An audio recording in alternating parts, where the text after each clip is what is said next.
오늘은 하나님은 중심을 보신다 시리즈 5번째 시간으로 나의 의로 살 것인가 하나님의 의로 살 것인가 이 부분에 대해서 한번 생각해 보도록 하겠습니다. 여러분, 한 사람의 사회인이 만들어지기까지는 많은 과정이 필요로 합니다. 여러분, 많은 사람들에게 기쁨을 주는 운동선수라든지 배우라든지 가수라든지 이런 가수가, 배우가, 운동선수가 탄생하기까지도 여러분 많은 훈련의 과정이 있어야 하겠죠. 여러분 보세요. 겉으로 이렇게 볼 때에 행복해 보이는 사람이라 할지라도 운동선수는 끊임없이 매 순간 훈련하지 않으면 안 되는 거예요. 노래를 너무나 잘하는 가수라 할지라도 여러분 그들도 다른 사람들에게 레슨을 받더라고요. 노래 부르는 레슨을 받더라고요. 여러분, 훈련의 과정 없이 훌륭한 어떤 누군가가 나올 수가 없는 것입니다. 마찬가지로 하나님께서 즐겨 사용하시는 하나님의 도구된 사명자, 여러분 어떻습니까? 하나님의 특별한 연단의 과정이 있어야 쓰임받게 되는 것이죠. 여러분, 어떤 분야, 어떤 누구라 할지라도 과정 없이, 훈련 없이 뭐가 되는 일은 없습니다. 아무리 여러분 이병철이 아들로 태어났다 할지라도 훈련 없는 이건이 있을 수가 있습니까? 없습니까? 태어날 때부터 회장이었습니까? 태어날 때부터 사장님이었어요? 그만한 훈련을 받았기 때문에 여러분 훌륭한 어떤 기업인이 될 수가 있는 거죠.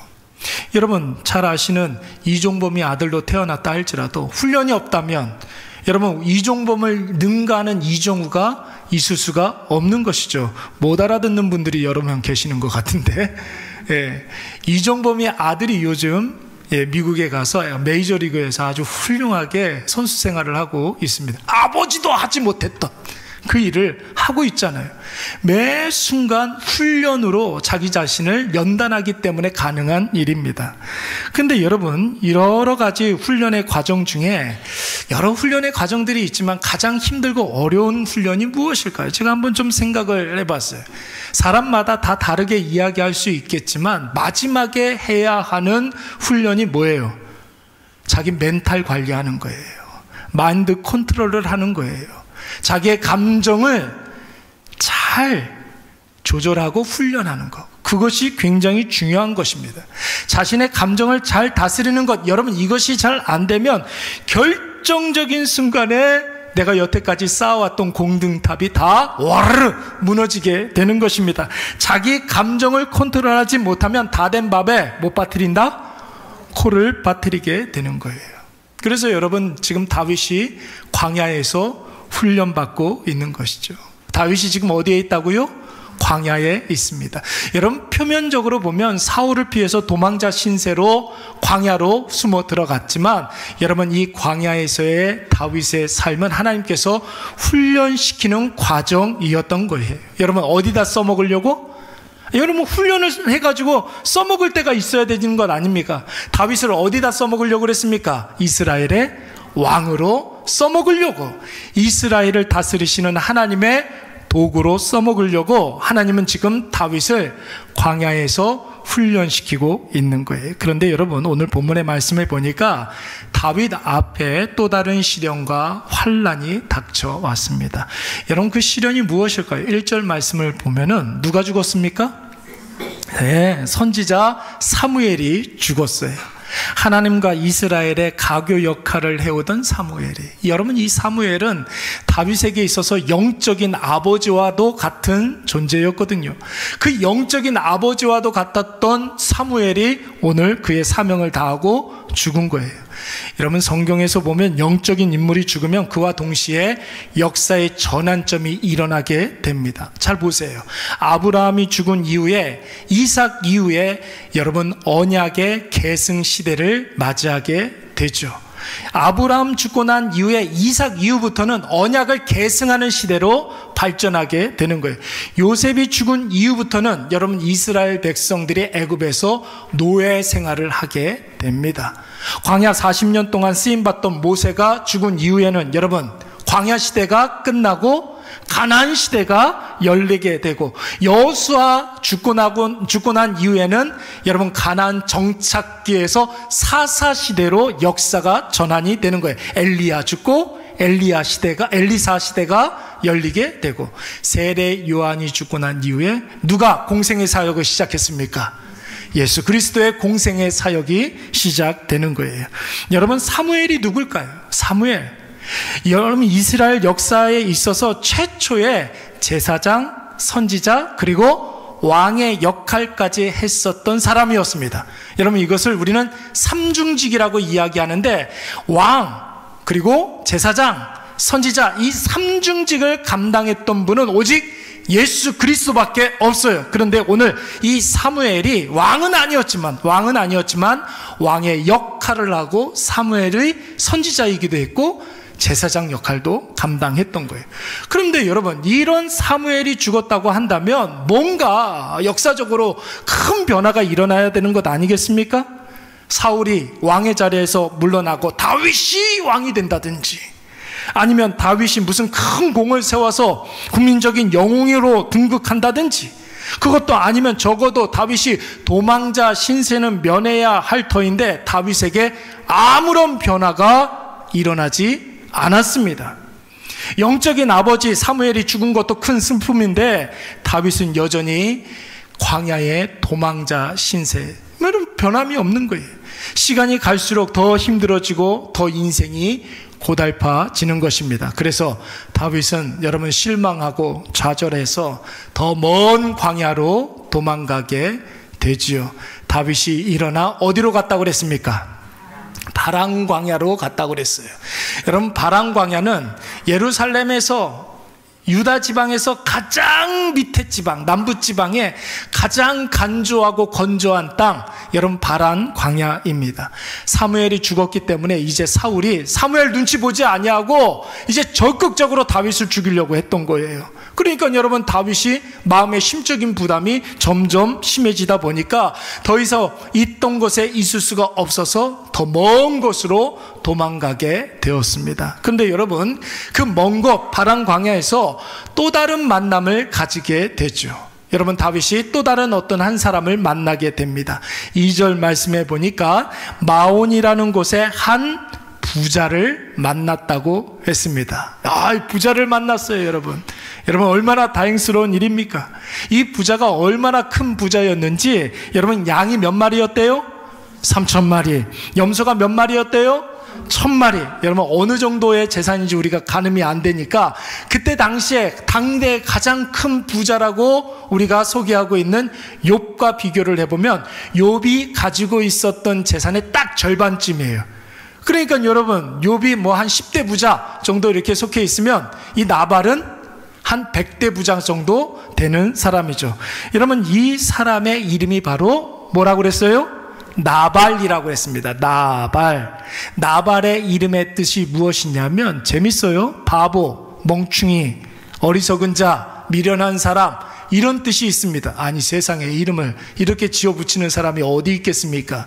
그러니까 여러분, 이 사람의 이름은, 이 나발이라는 이름은 부모가 지어준 이름이 아니라 하나의 별명으로 추정이 됩니다. 이 사람 하는 행실이 하도 어이없는 일들을 많이 해서 주변 사람들이 저 사람 나발이야, 별명으로 지어준 이름이었던 것입니다. 다윗이 아마도 이 나발을 평상시에 많이 도와줬던 것으로 보여요.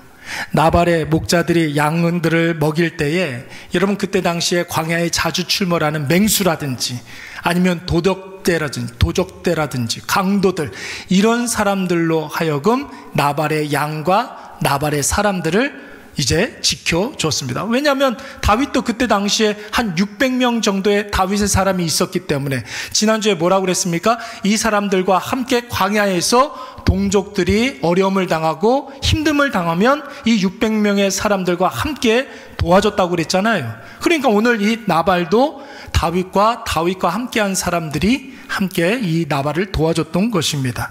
혹시라도 양치는 일에 일손이 부족하면 다윗과 다윗의 사람들이 두 팔 걷어붙이고 열심히 도와줬어요. 그리고 여러분, 겨울이 지나서 드디어 봄이 왔습니다. 3월달이 왔어요. 여러분, 해마다 봄이 되면 겨우내 자란 양의 털을 깎는 시기가 돌아오게 되죠. 여러분, 이 시기는 목축업하는 사람들에게 있어서 추수하는 때입니다. 여러분, 추수하는 때는 여러분 즐거운 때 아닙니까? 여러분, 이때도 마찬가지로 양털 깎는 시기가 되면은 잔치를 벌이고 먹고 마시고 즐기면서 그동안 수고와 노고에 서로 격려하고 서로 위로하는 시간을 갖게 되는 거예요. 근데 여러분, 여기에서 문제가 한 가지 벌어지게 됩니다. 나발의 집에 양털을 깎는다는 그런 소식을 들은 이 다윗이 이것을 반갑게 생각해서 다윗의 사람들을 보내가지고 이제 우리 그동안 여러 가지로 동역을 했으니까 우리에게도 좀 먹을 것을 좀 달라고, 은혜를 베풀어 달라고 이야기를 하죠. 그때 여러분, 나발이 어떤 반응을 보이는지 우리 10절과 11절 말씀 다 같이 한번 읽어보도록 하겠습니다. 시작. 사람들에게 대답하여 이르되 다윗은 누구며 이 세 아들은 누구냐? 요즘에 각기 주인에게서 억지로 떠나는 종이 많도다. 11절. 내가 어찌 내 떡과 물과 내 양털 깎는 자를 위하여 잡은 고기를 가져다가 어디서 왔는지도 알지 못하는 자들에게 주겠느냐 한지라. 아멘. 여러분, 어떤 뜻입니까? 그동안 물심양면으로 도와주고 지켜주고 함께했던 다윗을 지금 모른 척하고 있는 거예요. 모른 척하고 있는 거예요. 심지어 다윗을 광야에 떠돌아다니는 도적대 취급을 하고 있습니다. 뿐만 아니라 다윗의 형편이 지금 어떤 형편인지를 이 나발이 너무나 잘 알고 있었기 때문에 뭐래요? 다윗을 도망친 노예 취급을 하고 있는 것입니다. 여러분, 여기까지만 보면 어떻게 사람이 그럴 수가 있을까 싶지 않습니까? 나발 정말 나쁜 사람이구나, 은혜를 원수로 갚는 사람이구나, 여러분 이렇게 우리가 다 생각할 거예요. 그런데 여러분, 이런 일들이 다윗에게만 있는 일입니까? 여러분의 인생 가운데 이런 일들은 없었을까요? 저와 여러분들에게도 이런 일들은 여러분 여전히 지금도 비일비재하게 일어나고 있습니다. 배신하고 배반당하는 일들, 우리에게 수도 없이 일어나고 있는 일들이에요. 믿었던 사람들에게 사기를 당하고 뒤통수를 맞고 눈 깜짝할 사이에 코베임을 당하는 일들이 우리의 삶 가운데 얼마나 많습니까? 이게 세상이에요, 여러분. 이게 사람이라고요. 사람은 화장실 갈 때 마음과 화장실에서 나올 때 마음이 다르다며요. 다윗에게도 이런 일들이 얼마나 많았는지 몰라요. 그동안 자기의 인생 가운데 믿었던 가족들과 형님들이 다윗을 사람 취급도 하지 않았어요. 여러분, 가정에 사무엘 목사님이 온다고 하는데 너는 있으면 우리 집에 오히려 누가 되니까 집 나가 있으라고 그랬단 말이에요. 맨날 눈에 띄기만 하면 욕하고 혼내고 집 나가서 살라고 그러고, 뿐만이 아니죠. 지금 다윗을 죽이겠다고 혈안이 되어 있는 사울, 여러분 어떻습니까? 한때는 다윗만이 믿을 수 있는 사람이라고 해가지고 다윗을 최측근에 놨던 사람이었습니다. 그런데 어느새 마음이 돌변해서 다윗을 죽이려고 하잖아요. 뿐만이 아닙니다. 그일라라는 곳에 있을 때, 우리 지난주에 살펴봤는데, 그일라 사람들이 이제 블레셋에게 침략을 받았을 때 다윗이 여러분 정말로 힘은 일천하지만 블레셋과 맞서 싸워서 승리하고 그일라를 구원해내지 않습니까? 여러분, 시간 조금 지나고 난 다음에 이 그일라 사람들이 사울에게 다윗 여기 있네요 하면서 다윗을 밀고 합니다. 배신이죠. 배반이에요. 목숨 내놓고 그 사람들 살려냈는데 그 사람들이 사울에게 다윗을 밀고 합니다. 여러분, 딱 여기까지는 다윗이 이때까지만 하더라도 힘도 없고 세력도 미비했기 때문에 어쩔 수 없이 받아들이고 참고 인내하고 하나님의 뜻을 구했지만, 여러분 지금은 상황이 좀 달라졌어요. 다윗에게는 지금 잘 훈련된 600명의 군사가 있습니다. 나름대로 그동안 착한 일도 많이 했고 선한 일도 많이 했어요. 다윗은 생각하기를 이 정도 됐으면 나도 좀 대우 좀 받아야 되는 거 아닌가, 이런 생각이 마음속에 깃들기 시작했던 것입니다. 그런데 여러분, 나발이 이런 식으로 나오니까 다윗이 이제는 도저히 참을 수가 없었던 것이죠. 우리 13절 말씀 다 같이 한번 읽어볼까요? 13절입니다. 시작. 다윗이 자기 사람들에게 이르되 너희는 각기 칼을 차라 하니 각기 칼을 차매 다윗도 자기 칼을 차고 400명 가량은 데리고 올라가고 200명은 소유물 곁에 있게 하니라. 아멘. 불같이 다윗이 분노하면서 자기의 사람들에게 뭐라고 그랬어요? 뭘 차라고요? 칼을 차라는 거예요. 나발 뭐 하겠다는 겁니까? 죽여버리겠다는 것이. 여러분 21절과 22절 말씀에 보니까 뭐라고 그랬느냐면 그가 악으로 나의 선을 갚았다 이렇게 이야기해서 어디 은혜를 원수로 갚아? 이런 뜻이죠. 그리고 22절 말씀에 보니까 나발과 그에게 속한 모든 남자 가운데 한 사람이라도 아침까지 살려두면 내가 벌 위에 벌을 받겠다 이렇게 다짐하고 있습니다. 여러분 다윗의 분노가 정당합니까? 다윗이 화내는 것이 당연합니까? 물론 여러분 우리가 인간적으로 보면 다윗의 분노가 이해가 안 가는 바는 아니죠. 그러나 다윗이 하나님의 마음에 맞는 사람이라며요. 다윗이 사울도 죽일 수 있는 기회를 2번이나 있었지만 여러분 다윗은 사울을 살려준 사람 아닙니까? 그일라나 시글락에서도 이런 배신을 당했지만 분노하지 아니하고 오히려 더 평정심을 찾았던 그런 사람 아니었습니까? 그런데 왜 다윗이 유독 오늘 본문에서는 불같이 화를 내고 이성을 상실한 채 분노를 폭발하고 있을까요? 이것은 여러분 분풀이를 하고 있는 거예요. 종로에서 뺨 맞고 한강에서 뭐라 그래요? 화를 내는 거예요. 사울에게 뺨을 맞고 나발에게 눈을 흘기고 있는 것입니다. 여러분 사울도 그러지 않았습니까? 다윗을 살려줬던 아히멜렉이라는 사람, 여러분 놉 땅의 제사장 아히멜렉이라는 사람, 자기한테 전혀 불이익을 주지도 않았는데 다윗을 살려줬다는 이유 하나만으로 아히멜렉과 그 땅에 있는 85명의 제사장들을 무참히 다 죽여버리고 말았어요. 여러분 가인도 그러지 않았습니까? 가인도 여러분 하나님께 제사 지냈던 사람이었습니다. 근데 자기 제사 받지 않는다고 해서 어떻게 했어요? 자기의 아우 아벨을 죽여버렸어요. 여러분 이런 상황에서 다윗이 사울을 욕할 수 있습니까? 이런 상황에서 다윗이 가인을 판단할 수 있습니까? 다윗도 여러분 똑같은 상황이 되니까 다윗도 사울이 되고 다윗도 가인이 되는 것입니다.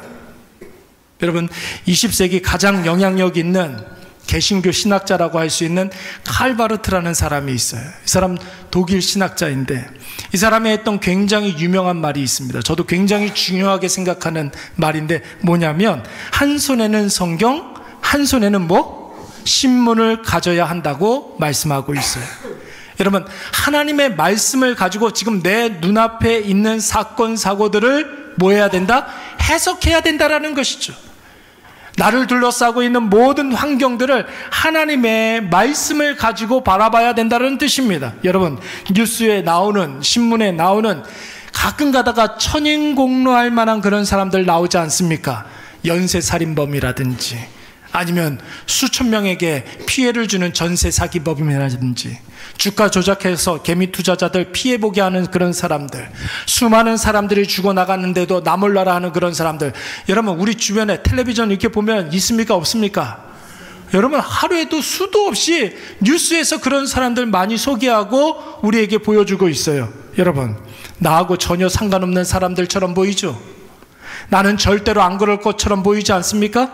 천만의 말씀이에요. 여러분 나에게도 저들과 똑같은 환경과 그리고 상황과 조건이 딱 이렇게 세팅이 되면 나도 어떻게 될지 모르는 거예요. 어떤 분들은 제가 이런 소리를 하면 에이 목사님 아무래도 제가 어떻게 사람을 죽입니까?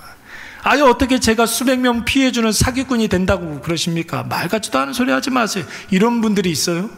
여러분 사울도 처음에는 거의 완벽한 하나님의 사람이었어요. 괜히 왕이 되었겠습니까 여러분? 겸손한 사람이었어요. 얼마나 감동적인 효심이 깊었던 사람인지 몰라요. 하나님 말씀하면 죽었다 생각하고 순종하는 그런 사람이었습니다. 심지어 키도 크고 얼굴도 잘생기고 그런 사람이었습니다. 근데 여러분, 어떤 조건이 딱 세팅이 되니까 그냥 넘어져 버리고 말잖아요. 가인도 여러분 하나님께 예배드리는 사람이었습니다. 다윗도 하나님의 마음에 맞는 사람이라고 그랬습니다. 그런데 그런 상황이 되고 그런 환경이 조성이 되니까 다 넘어진 거예요. 이만하면 됐다 생각하는 순간 그것 때문에 넘어지는 것입니다. 다윗이 자기의 의의를 내세우니까 이 정도 했으면 나도 참 대단하다. 나는 좀 내 말은 좀 다 옳은 것 같아. 나 자신이 맞다라고 생각을 하니까 여러분, 자기의 기준이 명확해지니까 나발 같은 사람을 만났을 때 화내도 된다라고 생각하는 거예요. 내가 저 사람을 분노해가지고 죽여도 된다라고 생각하는 거예요. 나발 같은 인간은 죽여도 상관없다고 생각을 하는 거예요. 사울한테는 안 되고 나발한테는 괜찮다고 생각을 하는 거예요. 저도 가만히 생각을 해보니까 저도 자주 하는 말 가운데 그런 말 많이 하더라고요. 상식적으로, 합리적으로, 기본적으로 뭐 이런 소리 굉장히 많이 하는 것 같아요. 말버릇처럼 많이 하는 것 같습니다. 이런 말 쓰는 이유가 뭘까요? 나는 다른 사람에 비해서 상식적이다라는 것을 은연중에 내세우는 거예요. 다른 사람들은 다 모르겠고 나는 좀 합리적인 것 같아, 나는 좀 잘하고 있는 것 같아, 이런 생각을 하고 있는 거예요. 근데 여러분, 이런 사람들 굉장히 위험한 거 아십니까? 내 상식에서 벗어나는 일들을 이렇게 보게 되면 그걸 못 참는 거예요. 내가 생각할 때 이 정도는 좀 해줘야 된다라고 생각하는 그 기준에 못 미치는 사람을 만나면 분노하게 되고 화를 내게 되고 그렇게 되는 것입니다. 여러분, 그것이 아무리 상식적이라 할지라도, 그것이 아무리 합리적이라 할지라도, 그게 옳은 소리라 할지라도 바른 소리라 할지라도 자기만의 기준에 못 미친다 하여서 분노하게 되면 여러분, 그 자리에 있었던 모든 사람들이 다 상식적이지 못한 사람이 되는 거예요. 그 자리에 함께 있었던 사람들이 다 기본이 안 된 사람이 되는 거예요. 자기 의 때문에 다른 사람에게 상처를 주고 자기 의 때문에 다른 사람에게 아픔을 주게 되는 것입니다. 바로 그때 여러분, 누구를 의지해야 되겠습니까? 자기 의가 아니라 하나님을 의지해야 될 줄로 믿습니다. 나의 의로는 여러분 절대로 쓰임받을 수가 없어요. 그것이 아무리 능력이 출중한 사람이라 할지라도, 그 사람이 도덕적으로 완벽한 사람이라 할지라도, 그가 많은 능력을 가지고 있는 사람이라 할지라도 자기 능력을 드러내는 그 순간 하나님께서 뱉어내는 거예요. 뱉어내는 거예요. 로마서 3장 10절부터 12절 말씀에 보면 이런 말씀이 있습니다. 기록된 바 의인은 없나니 하나도 없대요. 깨닫는 자 없다라는 거예요. 하나님을 찾는 자도 없고 다 치우쳐서 무익하게 되고 선을 행하는 자는 없나니 하나도 없다. 여러분, 사람에게서 선한 것이 나타날 수 있다 없다? 없다라는 거예요. 아무도 믿을 수 없는데 나 자신을 어떻게 믿습니까? 여러분, 자기 자신을 자신하지 마십시오. 아까 전에 뭐라고 그랬어요? 선줄로 생각하는 자 넘어질까 조심하라고 하지 않았습니까? 하나님만이 나의 유일한 의로 여기시기 바랍니다. 하나님만이 나의 유일한 의로 여기시기 바랍니다. 여러분, 이것은 두 가지를 의미하는 말이에요. 뭐냐면 나는 하나님 앞에 아무것도 아닙니다. 나는 하나님 앞에 아무 자격도 없습니다. 이게 첫 번째고, 두 번째, 그러나 하나님이 나를 무조건적으로 사랑하십니다. 여러분, 이 두 가지를 꼭 기억하시기 바랍니다. 어떤 분이 그런 이야기를 했어요. 어떤 분이 참 감동을 많이 받았는데, 하나님이 나를 사랑하신다는 것 자체가 은혜이다, 이렇게 이야기를 했단 말이에요. 여러분, 우리가 죄에 빠져 있을 때 하나님과 내가 상관이 있습니까 없습니까? 내가 하나님을 모를 때, 하나님을 내가 믿지 않을 때 하나님이 나를 사랑할 이유가 있습니까 없습니까? 없어요. 여러분, 우린 죄로 말미암아 다 사망 가운데 빠져 있을 뿐인데 하나님께서 나에게 찾아와 주셔서 내 손을 붙잡고 내가 너를 사랑한다 말씀하시는 거예요. 얼마나 감격적입니까? 얼마나 그것이 은혜입니까? 제가 아까 전에 새가족 모임 때 이야기를 했는데, 제가 저희 아내한테는 얘기하지 마세요. 중학교 3학년 때 첫 첫 번째 이성교제를 했어요. 너무 이쁜 거예요. 아니, 세상에 그렇게 이쁜 사람을 처음 봤어요. 근데 어느 정도였느냐면, 이렇게 이쁜 사람이 나를 좋아한다고? 믿을 수가 없었어요. 이렇게 이쁜 사람이 나를 좋아한다고? 저는 믿을 수가 없었어요. 이 자매가 저를 좋아한다고 이야기할 때마다 여러분, 세상을 다 가진 것 같았어요. 왜요? 이렇게 이쁜 사람이 나를 좋아할 리가 없다라고 생각을 하는 거예요. 그런데 여러분, 사람도 그럴진데 하나님이, 나와 전혀 상관없는 그 하나님이 나를 좋아하신대요. 나를 사랑하신대요. 내가 잘못했어도 하나님께서 나를 다 용서해 주신대요. 여러분, 이것이 얼마나 큰 은혜입니까? 여러분, 그 하나님이 나를 사랑하신다는 그 자체, 여러분, 그것에 우리가 날마다 감사하시기 바랍니다. 하나님이 오늘 다윗에게 나발을 통하여서 가르쳐주고 싶었던 것이 바로 이거예요. 내가 나를 위하여 쌓아놓은 것 아무 쓸모가 없다라는 것이죠. 오늘 하나님 앞에서 은혜 가운데 하나님의 뜻대로 사는 것, 그것이 바로 하나님의 의로 살아가는 것인 줄로 믿습니다. 그래서 여러분, 갈라디아서 2장 20절 말씀에 너무 유명한 말씀 나오지 않습니까? 뭐라고 그랬습니까? 다 같이 시작. 내가 그리스도와 함께 십자가에 못 박혔나니 그런즉 이제는 내가 사는 것이 아니요 오직 내 안에 그리스도께서 사시는 것이라. 이제 내가 육체 가운데 사는 것은 나를 사랑하사 나를 위하여 자기 자신을 버리신 하나님의 아들을 믿는 믿음 안에서 사는 것이라. 할렐루야. 이것을 깨달아야만 하는 거예요. 여러분, 다윗이 분노하고 화내고 사람 죽이러 쫓아가는 것이 아니라, 나는 아무것도 아닌데 하나님께서 여기까지 나를 지켜보호해 주셨구나, 하나님이 나에게 은혜를 부어주셔서 지금도 나를 사랑하시는구나, 여러분, 이것을 깨달아야 될 줄로 믿습니다. 그런데 여러분, 오늘 다윗에게 이것을 깨닫게 해준 사람이 한 사람 등장하게 됩니다. 그 사람의 이름이 무엇입니까? 아비가일이라는 사람입니다. 아비, 누구의 아빠를 말하는 거야. 아비. 가일은 기쁨을 말하는 것입니다. 아버지의 기쁨. 아비가일, 이런 뜻이에요. 여러분, 이 아비가일은 누구일까요? 바로 다윗이 죽이려고 하는 나발의 누구였어요? 아내였어요. 와이프였어요. 이 나발의 아내 아비가일은, 여러분, 이런 상황이라면 누구 편을 들어야 되겠습니까? 누구 편을 들어야 되겠어요? 남편 편을 들어야 됩니까? 아니면 외간 남자 편을 들어야 됩니까? 남편 편을 들어야 되는데, 여러분, 이 아비가일은 잘 알았어요. 자기의 남편이 아둔하고 멍청하고 바보고 불량한 사람이라는 것을 너무나 잘 알고 있었어요. 또 한 가지 알고 있었던 것이 있었는데, 그것이 무엇이냐면, 다윗이 하나님께서 선택하셔서 기름 부으셔서 이 땅의 왕으로 삼을 존재라는 사실을 잘 알고 있었습니다.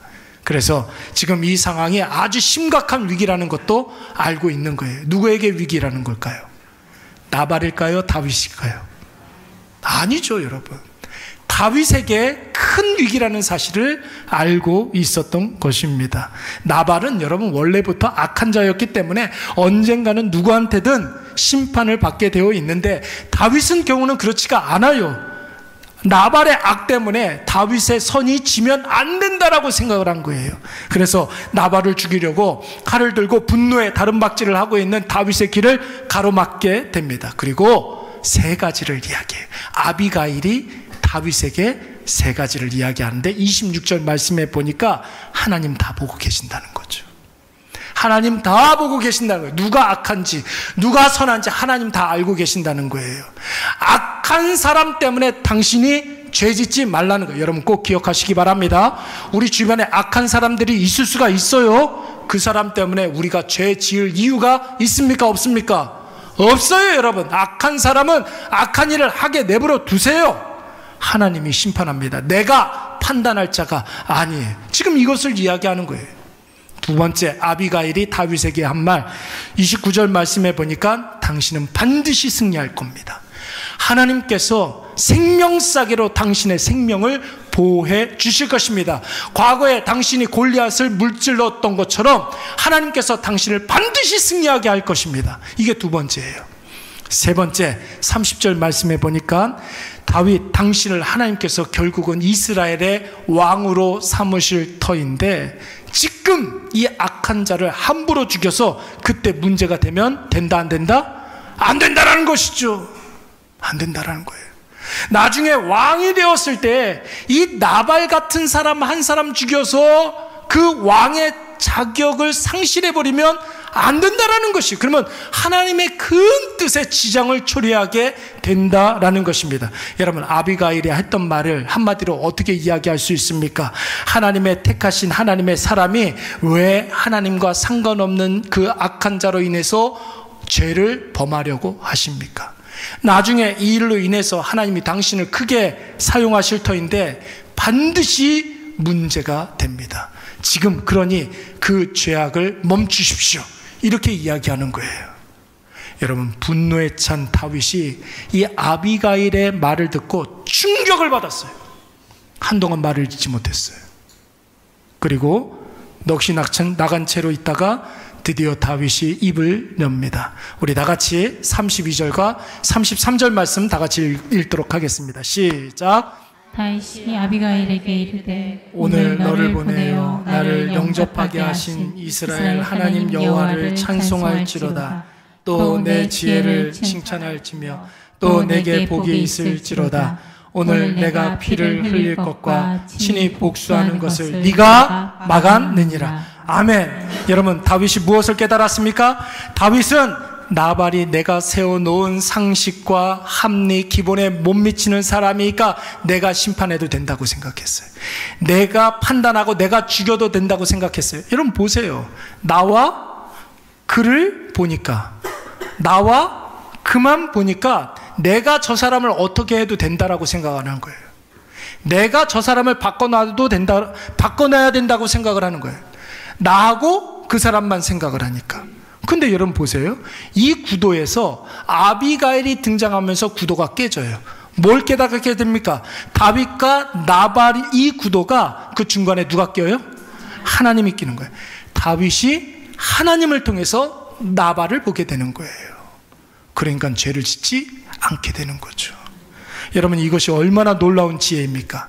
오늘 내 앞에 있는 그 문제, 나의 밤잠을 설치게 하고 나의 밥맛이 떨어지게 하는 그 문제, 눈만 뜨면 한숨만 나오고 눈 감으면 절망케 하는 그 문제, 나의 그 문제, 그 거대한 문제 앞에 작은 내가 서 있다고 생각하니까 내 감정이 계속해서 요동치는 거예요. 분노를 했다가 슬퍼했다가 힘들었다가 고통스러웠다가 자기 연민에 빠졌다가 내가 세상에서 제일 불쌍한 사람처럼 보이다가, 그러나 여러분, 그 문제와 나 사이에 하나님이 끼어들면, 여러분 이 구도로 보게 되면 문제보다 하나님이 더 크시기 때문에 내 감정보다는 내 안에 있는 믿음이 활성화될 줄로 믿습니다. 여러분, 믿음이 역사하면 모든 문제가 해결되는 줄로 믿습니다. 그러면 내 안에 작동하는, 그 문제 안에 작동하는 하나님의 일하심이 보이는 거예요. 그 가운데 하나님께서 크게 내려주신 은혜가 나의 것이 되는 줄로 믿습니다. 말씀을 맺겠습니다. 여러분, 나의 기준이 하나님의 뜻보다 더 선명해지면 그때부터는 나의 의로 이 세상을 살아가게 되는 거예요. 그러면 하나님 절대로 보이지 않아요. 내가 하나님이 되는 거지. 내 의로 산다는 것은 내가 하나님에 대해서 나를 섬기면서 살겠다는 뜻이에요. 여러분, 그런 인생이 어떻게 하나님께 쓰임받으며 하나님의 뜻을 이루겠습니까? 내 앞에 어떤 일이 있든지 여러분, 하나님을 통해서 그 일을 보시기 바랍니다. 나의 의가 아니라 하나님의 의, 예수 그리스도의 십자가 그 은혜, 그 은혜로 보면 여러분 그 일이 어떻게, 어떤 방식으로 여러분 진행되는지가 보이게 되는 거예요. 하나님을 믿는 그 믿음으로 그 일들을 바라보시고, 그 일이 아무리 힘들고 모진 일이라 할지라도 그 힘듦을 통해서 우리가 하루만큼 더 잘하게 되고 한 걸음 더 하나님께 더 가까이 나아가게 될 줄로 믿습니다. 오늘 이것을 꼭 기억하셔서 내 의가 아니라 하나님의 의로 내 삶을 가득 채우시는 저와 여러분이 되시기를 간절히 축원합니다. 우리 다